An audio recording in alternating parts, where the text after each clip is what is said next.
Bapak Ibu Saudara sekalian, hari ini temanya sukacita Yusuf dan Maria. Kalau Bapak Ibu lihat Alkitab, sebenarnya Yusuf sangat silent di keempat Injil. Gak banyak yang ditulis apakah Yusuf perasaannya, gejolaknya, kecuali ketika dia hampir-hampir mau melepas Maria karena ketika dia tahu Maria hamil. Jadi saya ambil bagian hari ini secara khusus tentang Maria, tapi saya pikir ini juga akan menjadi sukacita Yusuf. Bapak Ibu Saudara sekalian, saya ikut pelayanan sekolah minggu baru-baru saja. Dan untuk memperlengkapi diri, saya ikut kelas yang dikasih Kids Wise oleh Sandy Gelia. Jadi kalau Bapak Ibu familiar dengan materi Kids Wise, kita pakai itu di sekolah minggu kita. Sandy dalam salah satu kelas dia bilang begini, dia udah pelayanan puluhan tahun dalam pelayanan anak dan remaja. Dia bilang, dulu kalau habis sekolah minggu biasanya pertanyaan yang ditanyakan orang tua adalah, apakah anak saya berkelakuan baik? Did my kids behave? Itu dulu katanya. Kalau sekarang beberapa tahun belakangan ini, dia bilang mungkin 10-15 tahun belakangan ini, yang ditanya oleh orang tua adalah, apakah anak saya having fun? Anak saya senang nggak di sekolah minggu? Nah, di situ kita bisa lihat Bapak Ibu bagaimana value dalam masyarakat bergeser dari harapan anak saya harus jadi representasi saya yang bagus di gereja, jangan bikin malu, menjadi anak saya harus happy di gereja. Anak saya harus mengalami momen-momen yang menyenangkan. Nah, Bapak Ibu Saudara sekalian, happiness atau fun menjadi sesuatu yang penting tentu bagi kehidupan kita. Siapa sih yang mau hidup sendu terus, melo terus, susah terus, stres terus begitu. Siapa sih orang tua yang mau bawa anak ke sekolah minggu supaya anaknya nangis, supaya anaknya trauma. Kita punya harapan untuk hidup yang baik, hidup yang bahagia. Sampai-sampai ada kutipan tentang fun, tentang happiness banyak sekali. Misalnya, if it's not fun, you're not doing it right. Mungkin ada yang salah dalam hidup Bapak Ibu, cara menjalaninya kalau kita nggak happy. Atau yang kedua, the most important thing is to enjoy your life, to be happy. It's all that matters. Makanya ada buntut-buntut lain seperti YOLO, you only live once. Minggu lalu Evangelist Melki menyatakan konsep sukacita versi stoik, sukacita yang legowo begitu. Tentu saja demikian Bapak Ibu, ya semua orang pengen hidup bahagia. Dan Tuhan Yesus ngerti akan hal ini. Oleh karena itu Bapak Ibu Saudara sekalian, dalam salah satu khotbah di bukit, Tuhan Yesus menyampaikan ucapan bahagia. Berbahagialah di Matius 5. Berbahagialah orang yang miskin di hadapan Allah, berduka cita, lemah lembut, lapar dan haus akan kebenaran, murah hati, suci hatinya, membawa damai, dianiaya oleh kebenaran. Berbahagialah kamu jika karena aku kamu dicela dan dianiaya dan kepadamu difitnahkan segala yang jahat. Bapak Ibu Saudara sekalian, kalau kita lihat ucapan bahagia, ini Tuhan Yesus lagi mengajar ucapan bahagia, tapi konteksnya nggak ada yang bahagia. Siapa yang bisa bahagia? Siapa yang bisa senang kalau lagi berduka cita? Siapa yang bisa senang walau ketika membawa damai? Karena membawa damai sulit Bapak Ibu Saudara sekalian. Sulitnya bukan main. Siapa yang bisa bahagia kalau haus, kalau miskin? Kalau menginginkan kebenaran tapi tidak ada keadilan di dalam kehidupannya. Bagaimana kita bisa bahagia? Tapi justru disitulah sukacita dapat bertahan. Karena Tuhan Yesus mengajarkan sebuah sukacita bukan yang lebar kelihatan di mana-mana tapi dangkal. Melainkan sukacita yang mengakar dalam. Saking dalamnya ia tidak tersentuh pengaruh eksternal. Mau konteks, mau kondisi seperti apapun, ada sukacita yang mengakar dari Tuhan. Oleh karena itu, Tuhan Yesus mengajarkannya dalam ungkapan bahagia, ucapan bahagia. Nah, Bapak Ibu Saudara sekalian, sukacita seperti inilah yang dimiliki oleh Simeon, Hana, dan hari ini kita akan lihat dalam khususnya pribadi Maria. Maria tahu arti sulitnya hidup bersukacita di bawah bayang-bayang kelam kebrutalan Herodes Agung. Dia pemimpin, tapi kasar, suka-sukanya. Dan kita tahu bagaimana nanti Herodes bunuh semua anak di bawah 2 tahun setelah orang Majus datang. Karena dia gak mau ada orang lain jadi raja. Konteks dekatnya Bapak Ibu Saudara sekalian, Gabriel baru saja memberitahu Maria kalau ia akan mengandung Tuhan Yesus. Dan respon Maria, sesungguhnya aku ini hamba Tuhan, jadilah padaku menurut perkataanmu itu. Ini statement yang luar biasa, yang terus diulang-ulang setiap kali Natal. Maria kemungkinan usia belasan pada waktu itu. Kalau mau dibandingkan sama misalnya Zakaria sebelumnya yang dikasih tahu bahwa istrinya juga akan hamil, Maria nggak ngerti banyak pasti. Zakaria imam melayani di bait Allah. Tapi dia punya sikap hati. Yang akhirnya waktu saya lihat Bapak Ibu, saya gumuli bagian ini, saya mikir, kadang kita jadi orang Kristen, kadang kalau kelamaan, akhirnya kita makin biasa sama Tuhan. Kita lihat, oh ada mukjizat, oh itu buat dia. Ada yang hebat-hebat, itu bukan buat saya. Dan terjadi dalam Zakaria. Tapi pada pribadi Maria, dia bisa bilang begini, aku hamba Tuhan. Tuhan mau apa? Terjadilah. Itu konteksnya Bapak Ibu Saudara sekalian. Tak lama kemudian dikatakan berangkatlah Maria dan langsung bergegas ke pegunungan menuju sebuah kota di Yehuda. Kita nggak dikasih tahu kenapa dia mengunjungi Elizabeth. Tapi kita bisa mengira-ngira. Karena malaikat Gabriel juga memberitahu Maria, sepupunya itu mengalami mukjizat. Di usianya yang tua, ia mengandung. Dan sekarang sudah 6 bulan mengandung. Secara psikologi saya membayangkan Maria dapat mandat yang luar biasa. Kalau dia cerita belum tentu semua orang ngerti. Jadi dia ingin bersama dengan orang yang juga sama-sama dapat mandat. Yang sepenanggungan, yang bisa berempati. Itu secara psikologi. Namun secara spiritual dipenuhi dengan Roh Kudus, Maria terdorong untuk datang kepada Elizabeth mengucapkan selamat. Sekaligus juga membagikan kabar baik yang dia miliki. Tindakan ini merupakan tindakan imam. Sebab perjalanannya adalah 80 sampai 110 km Bapak Ibu Saudara sekalian. Dari tempat Maria sampai ke tempat Elizabeth. 100 km bukan jarak yang pendek.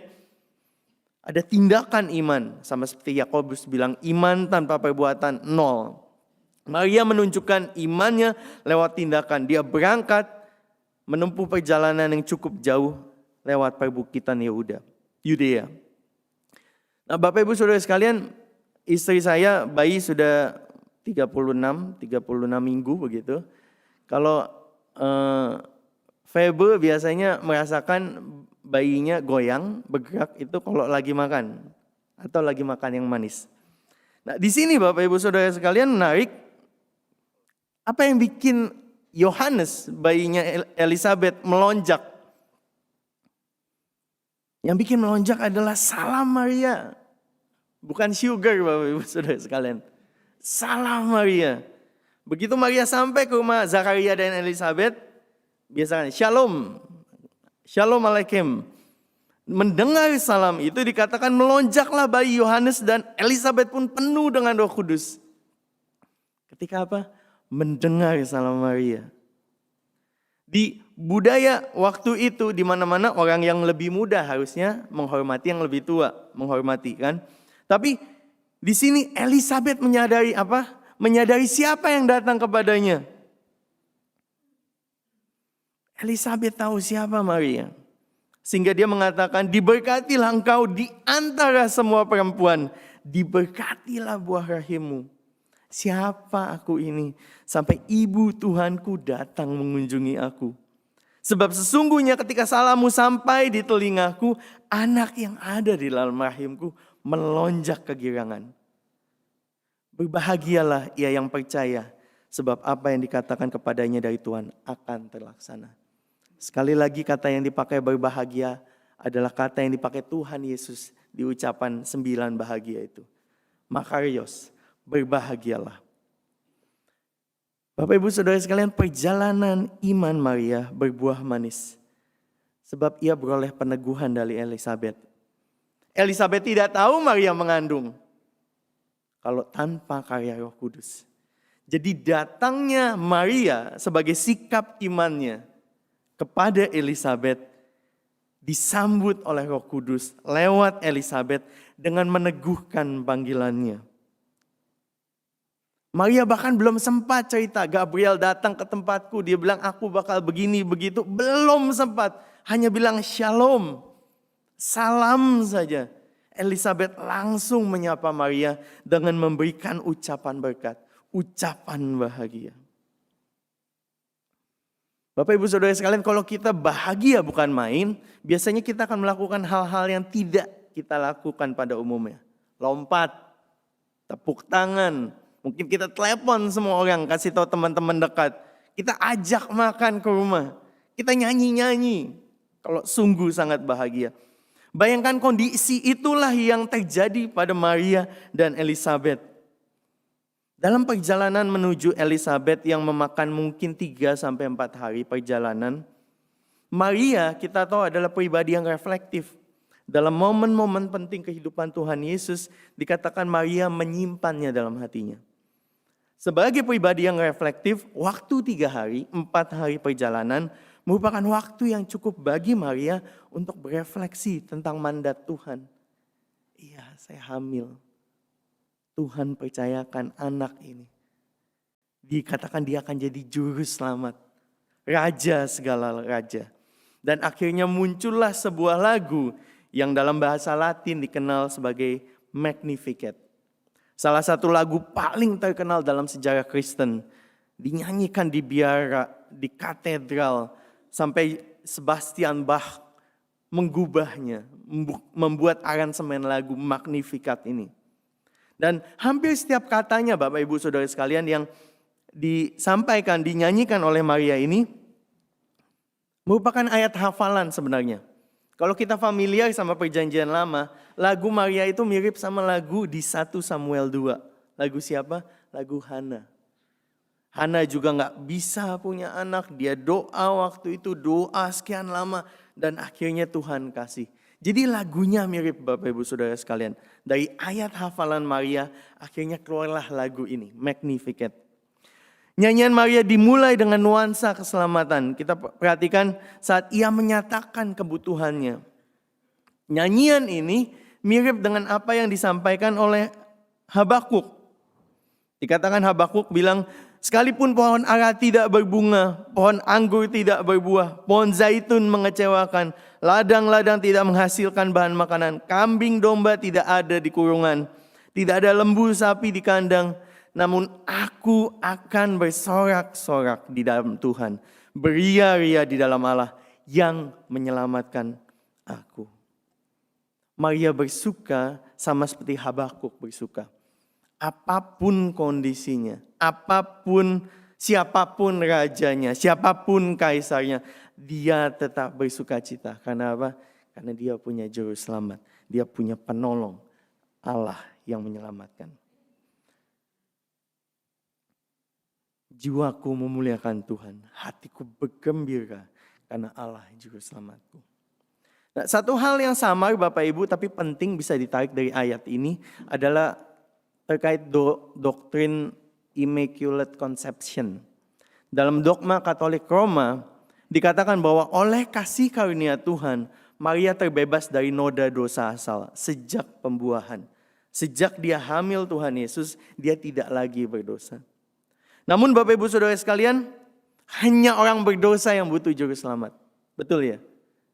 Hanya orang berdosa yang butuh juru selamat. Dan itu yang jelas-jelas diungkapkan di sini oleh Maria. Dia bilang dia bersyukur karena dia punya Tuhan juru selamat. Dia menunjukkan kebutuhannya sebagai orang berdosa. Sama seperti kita. Dan dia memuliakan Tuhan. Dia bergembira karena dia punya Allah yang demikian. Oleh karena itu doktrin ketidakberdosaan Maria tidak bisa dipertahankan. Maria luar biasa. Maria dipercayakan dengan mandat yang hebat. Tapi Maria bukan tidak berdosa. Maria sama seperti kita. Nah, Bapak Ibu Saudara sekalian, sukacita ini ia sandingkan dengan kesadaran akan siapa dirinya. Siapa Maria Bapak Ibu Saudara sekalian? Dia sadar ia rendah. Ia bukan siapa-siapa.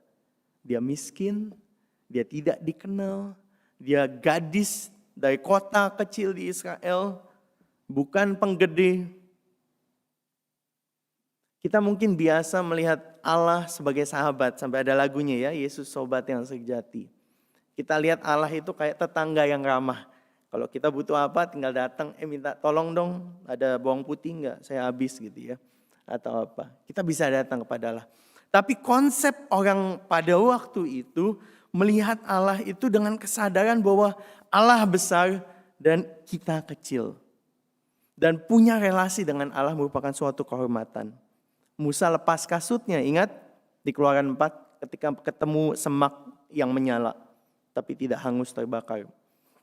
Maria menunjukkan hormatnya kepada Tuhan lewat rasa takut yang demikian. Jiwaku memuliakan Tuhan dan hatiku bergembira karena Allah juru selamatku. Sebab ia telah memperhatikan kerendahan hambanya. Sesungguhnya dari sekarang semua orang akan menyebut aku berbahagia. Karena yang Maha Kuasa telah melakukan perbuatan-perbuatan besar kepadaku. Kuduslah namanya. Dari PL Bapak Ibu Saudara sekalian kita lihat bahwa Allah seringkali tidak memakai orang hebat untuk mengerjakan karya agungnya. Di PL, umat Israel yang kecil, lemah, justru dipilih Allah jadi umatnya. Dan sekarang gadis muda ini dipilih Allah untuk mengandung, untuk melahirkan juru selamat dunia. Oleh karena itu Bapak Ibu Saudara sekalian ayat 48 dan 49 menjadi titik balik Maria. Saya bukan siapa-siapa, tapi menjadi seseorang karena Allah. A no one who has become someone because of the great one of Israel. Itu yang Israel bilang di sini. Karena yang Maha Kuasa telah mengerjakan perbuatan yang luar biasa. Dan kebenaran ini enggak berlaku hanya bagi Maria Bapak Ibu. Tapi bagi setiap orang yang takut akan Dia. Kalau kita takut akan Tuhan. Kalau dalam rasa takut itu, kita tahu apa artinya ditolak. Karena kita pegang firman Tuhan. Kalau dalam rasa takut kita akan Tuhan, hormat kita akan Tuhan, kita coba hidup rendah hati. Walaupun kita berontak sama firman-Nya.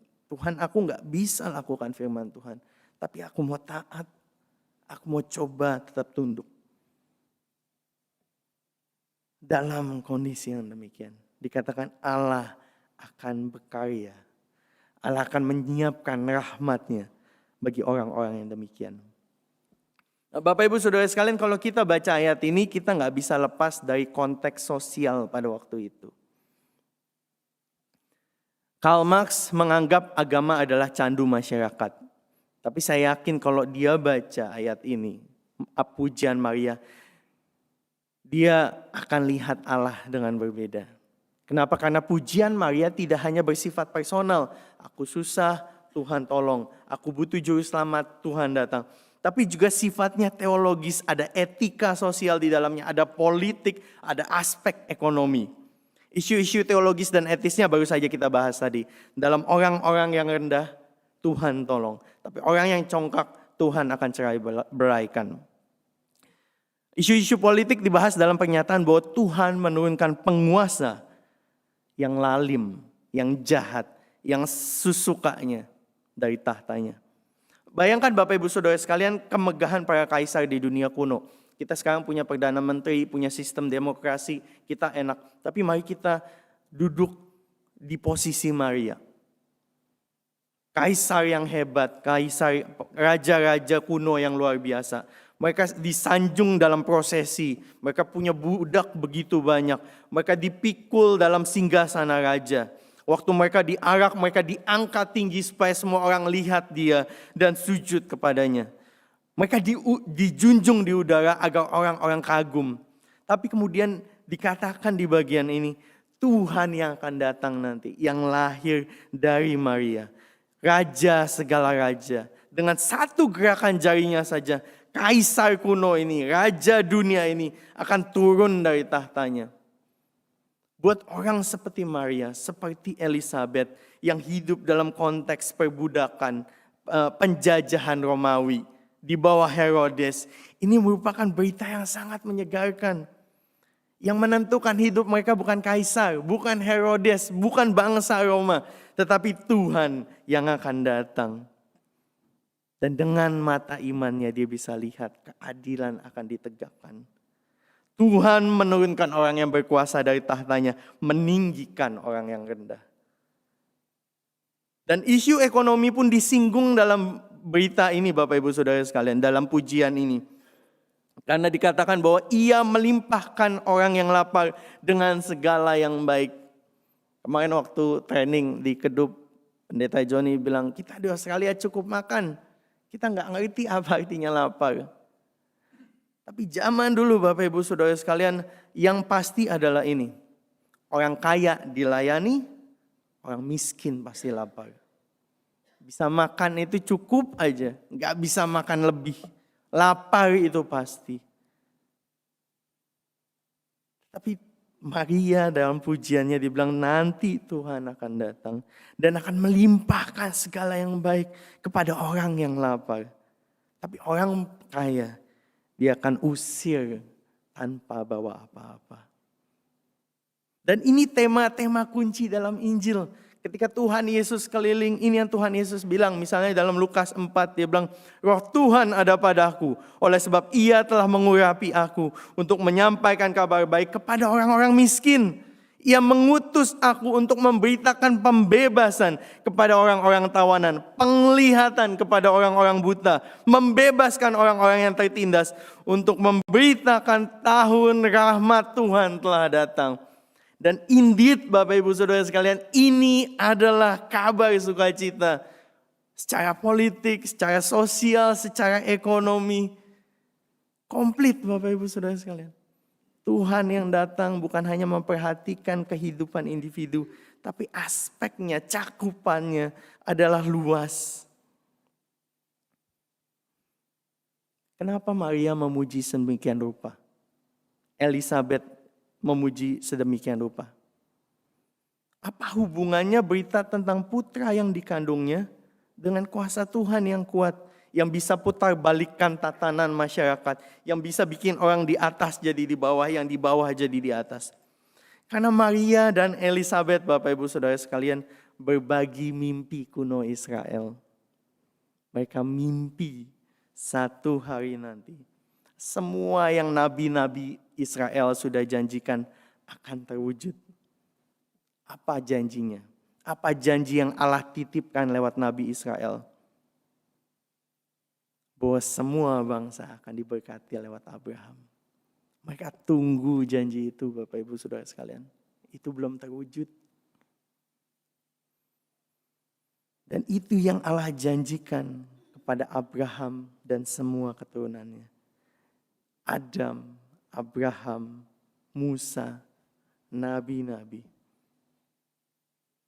Dan itu terjadi, hanya bisa terjadi kalau kekuatan-kekuatan yang membelenggu dunia harus diputuskan. Susah buat orang terima kasih sama Tuhan kalau hidupnya miskin. Kalau mereka gak cukup makan. Kalau mereka ditindas oleh ketidakadilan sistemik dan sengsara dalam hari-harinya. Jadi Tuhan harus menang. Cukong-cukong kekuasaan itu, oligarki itu bahasa kita sekarang. Tuhan harus topple them down. Tuhan harus runtuhkan mereka. Dan itu familiar banget buat Maria dan Elizabeth. Oleh karena itu banyak orang pada waktu itu Maria, Elizabeth menyelidiki kitab suci. Dia cari ayatnya, mana nubuatan Tuhan, mana janji Tuhan yang menjanjikan kemenangan, pembebasan dari penindasan. Ada revolusi, ada pembalikan tentang Allah yang menyelamatkan pada akhirnya. Itu yang bikin murid-murid juga gak suka ketika Tuhan Yesus bilang nanti aku mati di salib. Petrus sampai ditegur. Karena ini yang mereka nantikan. Mereka menantikan kemerdekaan. Dan Tuhan Yesus datang untuk menggenapi janji itu. Walaupun caranya berbeda dari apa yang mereka bayangkan. Bapak Ibu Saudara sekalian, mungkin kita tidak dibelenggu. Seperti yang saya bilang tadi, kita cukup makan, ada Centerlink kalau kenapa-napa, ada banyak voucher buat kita, buat keluarga, buat anak. Kita tidak ditindas oleh monarki yang sadis, Commonwealth gitu ya. Tidak ditindas oleh kaum borjuis yang congkak dan serakah. Tapi dalam masa Advent ini Bapak Ibu Saudara sekalian, kita tentu punya harapan. Doa yang belum terjawab. Pertanyaan yang menggelisahkan, enggak juga kunjung dijawab. Kita pikir sampai susah tidur. Cita-cita yang belum tiba. Hal apa yang bisa bikin kita heboh Bapak Ibu? Di dunia ada yang menantikan perang selesai. Mereka rindu satu momen di mana mereka bisa lihat masa depan dalam negara mereka bebas, sejahtera. Ada kepastian. Buat kita mungkin kita menantikan keluarga, teman yang sakit sembuh. Terus kita ditelepon, bentar lagi boleh pulang. Kita tunggu itu. Buat kita yang lain, yang lagi kebanjiran, kebakaran. Kita senang ketika lihat apinya hilang. Ketika lihat surutnya air di Jakarta. Buat kita yang lain, ketika masalah bisnis selesai, ketika utang beres, ketika lamaran kerja diterima, itu yang bisa bikin kita sukacita. Beberapa orang Kristen Bapak Ibu Saudara sekalian hanya bersemangat setelah mengingat pengalaman rohani terakhir mereka yang spektakuler. Namun ada kalanya seperti Maria, kita gak terus hidup di atas angin. Kita gak terus hidup baik-baik saja. Ada kalanya kita dipanggil untuk hidup bagi Kristus. Bahkan ketika kita gak mau hidup bagi Kristus. Ada kalanya kita diminta untuk hidup dalam ketaatan. Bahkan ketika kita gak berasa kehadirannya. Kita berasa jauh dari Tuhan. Kita berasa belum siap. Kita berasa ketaatan kita tidak akan mengubah apapun. Why bother? Why bother? Dan kadang kita menipu diri kita sendiri. Kita pikir, ya at least saya sudah punya maksud baik lah. At least saya sudah sharing di Kedup lah. At least saya sudah mulai doa lah. Kita menipu diri kita menyatakan bahwa maksud baik itu sama dengan tindakan iman. Namun Bapak Ibu Saudara sekalian, kondisi sulit. Dan buat kita yang sudah lama ikut Tuhan, kita kenal arti the dark night of the soul. Masa-masa kita paling sepi sendiri, kita mau cari Tuhan, kayaknya Tuhan gak ketemu-temu. Kita haus dan terus haus. Ketika momen itu tiba, sebenarnya itu adalah momen di mana kita bisa tahu iman kita seberapa besar. Lewat sakit, lewat pergumulan, lewat harapan yang tidak kunjung tiba. Itu adalah momen di mana Tuhan kasih lihat seberapa besar kita punya iman, kita punya percaya. Isi memori keagamaan kita itu apa? Hari ini Bapak Ibu Saudara sekalian, kalau kita merasa kita nggak lagi merasakan berkat Tuhan, merasakan hadirat Tuhan, kita perlu ingat iman bukan sekedar perasaan. Dan bagian kita adalah untuk hidup dalam sukacita. Atas apa yang Allah sudah kerjakan dan apa yang Allah akan genapi. Janji-janjinya lewat Kristus. Kita gampang lupa, kita gampang mutung, kata orang Jawa. Sebel, putus asa, gak maju lagi. Tapi kita bersyukur. Dikatakan di ayat ini. Kita gampang lupa, tapi Tuhan gak pernah lupa. Ketika Tuhan buat janji, Dia menepati. Dan Maria memahami hal itu saat dia bernyanyi. Berbahagialah setiap orang yang percaya pada Allah. yang penuh rahmat. Sebab apa yang dikatakan Tuhan akan digenapi, akan terlaksana. Selamat menanti dengan fokus kepada Kristus. Selamat menanti dengan hati penuh sukacita. Karena kita punya Allah yang menepati, yang setia. Dan yang akan mewujudkan janjinya. Amin. Mari kita berdoa.